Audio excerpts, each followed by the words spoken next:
Bada bing, bada boom. Social Informed Media.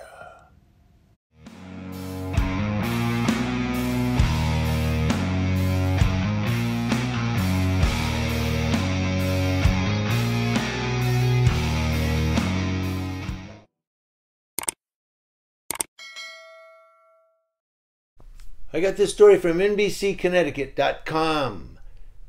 What happens when a strange young black man knocks on your door? What do you usually do? Well, according to one homeowner, you just shoot him. A black teenager was shot by a homeowner after he mistakenly went to the wrong house to pick up his younger twin brothers from a family friend.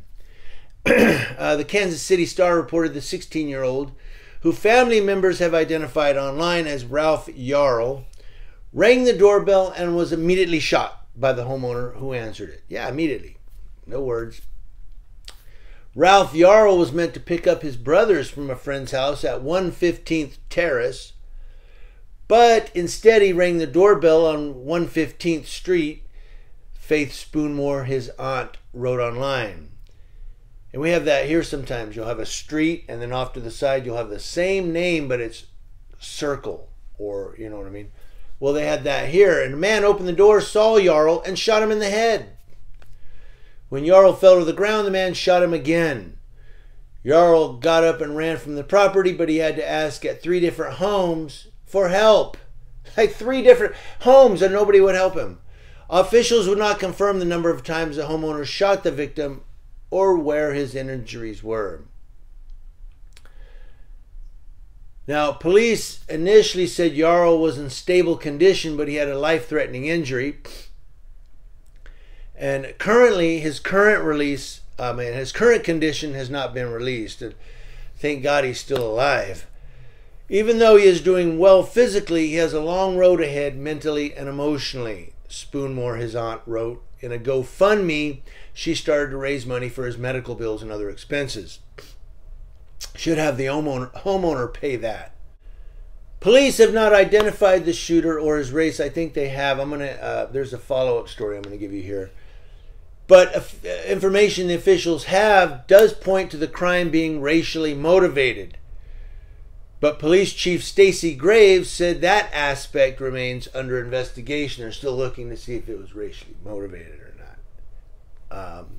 Now, Graves said the homeowner who allegedly shot the teen was taken into custody and placed on a 24-hour hold.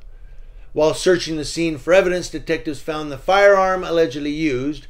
Law enforcement released a suspect pending further investigation after consulting with the Clay County Prosecutor's Office.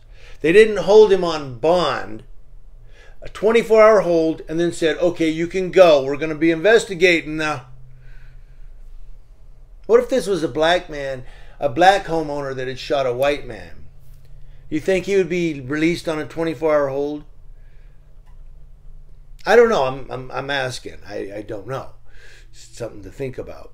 But hundreds of community members marched Sunday in Kansas City calling for accountability and demanding prosecutors charge the homeowner. I'm surprised he hasn't been charged yet. Kansas City police said they're working to quickly prepare evidence for the Clay County prosecutor in the shooting. Chief Graves said at a news conference in Kansas City, I want everyone to know that I'm listening and I understand the concern we are receiving from the community. Are you listening, Chief? Really? Are you listening? Now, this is Kansas City, Missouri, where Missouri law allows a person to be held up to 24 hours for a felony investigation. Is that because of corpus, or not corpus, what is it? It escapes me now. There's a term where you can be held until, and if they don't press charges after 24 hours, you're released. I was going to say, I can't think right now. I'm sorry, it's too early. At the point, the person must be released or arrested and formally charged. They have that in Texas too, and probably all states. There's a term, I can't think of it, but if you're not charged over a certain period of time, they have to just release you. In order to arrest someone, law enforcement needs a formal victim statement forensic evidence, and other information for a case file to be completed. Mayor Quentin Lucas, who attended the news conference, said the police department understands the community's concern that the shooting could be racially motivated. He said some members of the police department attended Sunday's protest in the neighborhood where the shooting took place to listen to community members' concerns. Mayor Lucas said this is not something that has been dismissed, marginalized, or diminished in any way. This is something that is getting full attention of the Kansas City Police Department. Civil rights attorney Ben Crump told the Star that his Florida-based law firm has been retained by the teen's family. Ben Crump. Dun, dun, dun, dun, dun. Crump said you can't just shoot people without having justification when somebody comes knocking on your door. And knocking on your door is not justification. The guy should be charged. I agree, Benjamin. It goes down from there. If you want to read it, I'll put a link in the description box. But CNN brought the story a few hours later with the shooter. So he has been identified. Andrew Lester was charged with 2 felony counts in connection with the shooting of Ralph Yarl in Kansas City. So Andrew Lester is the alleged shooter now. And Andrew Lester, who was charged with the 2 counts for allegedly shooting Ralph Yarl, told the police the night of the shooting he was scared to death due to a 16-year-old's size, according to probable cause document. He's just such a big kid. I didn't know what he was going to do. Hello? What do you think he was going to do?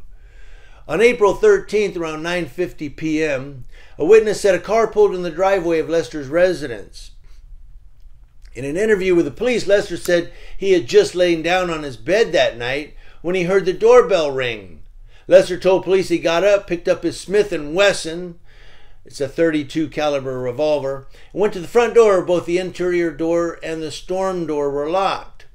When he opened the interior door, he saw a black male who was approximately 6 feet tall pulling at the storm door. He told police he thought he was trying to break into the house and shot twice within a few seconds of opening the door. He then called 911. Why didn't he say, "What are you doing?" "I'm here to pick up my brothers." "Your brothers? What?" There you go. Okay, problem solved, right? Not this old fart. Now, police did speak with Ralph Yarl while he was being treated at Children's Mercy Hospital for an informal interview. And that's when they found out he was going to pick up his brothers and so forth. When he arrived, he said he pressed the doorbell and waited for a while. A man eventually opened the door and immediately shot him in the head.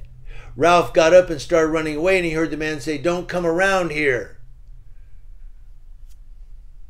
Sounds like the guy has dementia. I don't know.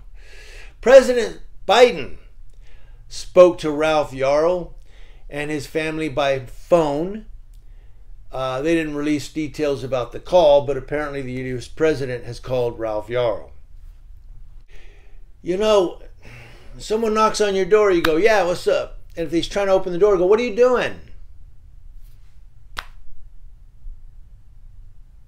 There you go. Or you say, "Hey, I'll call the police." And the kid would have said, "I'm here to pick up my brothers, man." "Your brothers?" "What? No, not here." Case solved. No, he just shoots. "Don't you come around here, boy."